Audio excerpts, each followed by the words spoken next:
pintat. En el Paco Sorín, que jo al començament pensant en la escenografia li deia ha de ser lluminosa, encara que sembla que tot ens porti al contrari, necessitem que sigui lluminosa, no podem... I potser per això aquella claraboia que ens hi va posar perquè callés, tingués una claraboia. Però sí, perquè és que tens la sensació... A veure, jo crec que el Pinter escriu d'una manera que el text està a una alçada, està en un lloc que no és la terrestre, o sigui, que no és allò de tocar de peus a terra. El text circula, flueix, quan està en un lloc lleuger, quan està en un lloc que no necessita molta energia ni apretar molt i ho notàvem als assajos, no? A la que un Parlament d'aquests l'estàveu defensant des de la víscera, el text no circulava per enlloc. En canvi, a la que aconsegueixes col·locar-ho en aquest lloc estrany que... Però en tot cas, el que és per mi molt maco és això, vull dir que potser la gent no ho sap, però no és que abans de començar a assajar jo tingués claríssim què s'havia de fer. Un té intuïcions, tens la intuïció de que això pot anar cap aquí, però el viatge s'inicia amb vosaltres i quan aquest univers durant els assajos es comença a crear és quan comences a donar-te en compte de la dimensió que pot tenir el viatge. O sigui, si el viatge pot ser llarg o curt, o pot ser un viatge organitzat d'aquests amb autobús, o si pot ser un viatge una mica a l'aventura, no? I està clar que el Pinter et dona totes les possibilitats de l'aventura amb el pla del tresor per trobar-lo. El que no se sap és si tu el sabràs trobar o no. Això venia amb les funcions de cada dia. És curiós perquè cada dia, no aquesta funció, sinó totes les del món, tu mires de fer tota la sinfonia.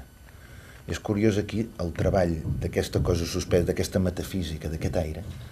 El dia que no hi és aquest aire, com se'n pot anar a la merda d'una manera més flagrant que un altre tipus de material. Perquè Shakespeare, segons quins materials que en principi, entre cometes, són més passionals, hi ha un gruix, hi ha una teca, hi ha una carn que dius, mira, pot estar més bé o més malament, però sempre tens a què agafar-te. Però aquí ho crees tu. Aquí, si jo et miro els ulls a tu o tu em mires a mi, i aquell dia, pel que sigui, o hi ha menys sentit de l'humor, no sé què hi ha d'haver, o menys sentit de l'humor, o menys fil... Digue-li el que vulguis, de sobte és com si se'ns escapés un geni que està per allà juntament amb nosaltres, que el podem crear o no. Però si no aconseguim crear-ho, per això la insistència m'imagino en els escalfaments especials, allò de dir, de tocar una miqueta la peça per veure si... Per aquest component que té de música, no? Sí.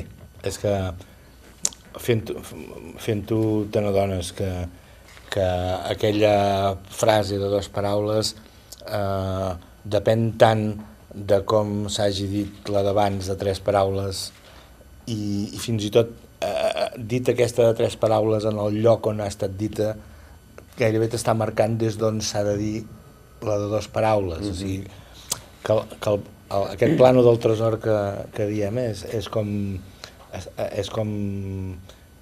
el plano és un jeroglífic que està al mig de la partitura musical, no? I llavors crec que és fascinant quan vas descobrint això, vas descobrint que realment allà està allà i que no l'hem trobat encara, però que busquem bé, que estan allà. I això és...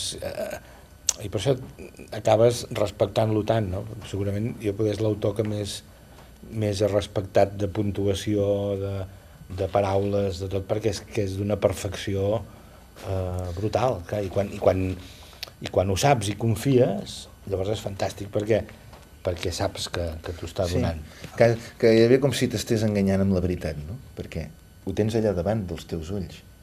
Cal que ho sàpigues trobar o no.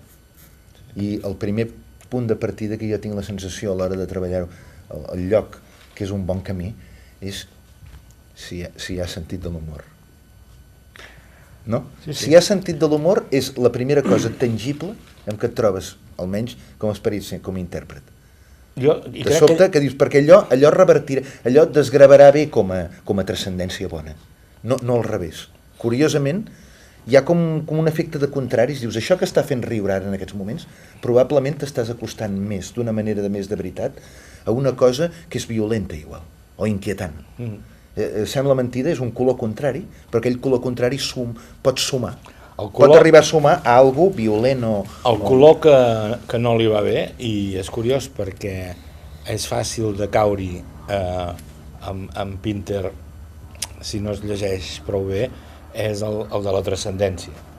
O sigui, tot el que soni transcendent t'ho envia tot a fer punyetes. Suposo que això també és com una... Que va lligat amb el sentit de l'humor, sí. No? Però que deu ser com una herència que tenim en aquest país, que sempre intentem muntar Pinter amb una transcendència... No, és que Pinter i Beckett han patit molt, aquests autors han patit molt perquè han sigut per iniciats durant molts anys. Sí. Pausa, i allà dius, a quins dies dormirem? Ha passat durant molts anys, i amb el Pinter m'imagino que també, que en una època l'autor va arribar, però se'l va prendre massa en sèrio.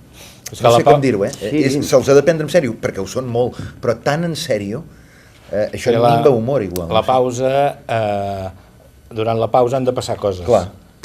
Si no, són buides. Sí, però a vegades I el que no pot passar durant la pausa és que l'actor pensi, només, perquè el pensament no es veu, en teatre. Sí. En cine encara sí, però en teatre no. Llavors, han de passar coses.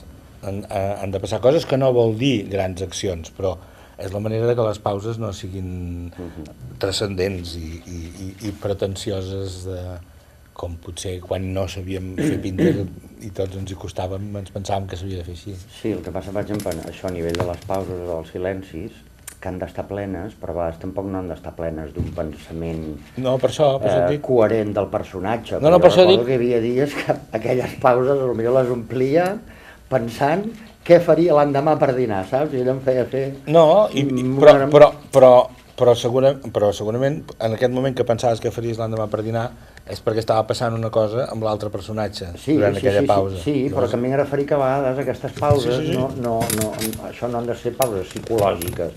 És el mateix que passa amb la vida, que a vegades fas una pausa i una pausa simplement que fas un tall perquè, jo què sé, igual estàs fins al monyo de sentir parlar l'altre i si potser te l'estàs mirant però se te'n va al cap això, pensar que si has de portar a arreglar la moto al mecànic o si has d'anar al banc o si has de treure el gos a passejar aquesta tarda abans d'anar-te'n al cinema, no? I això ja et fa estar d'una manera.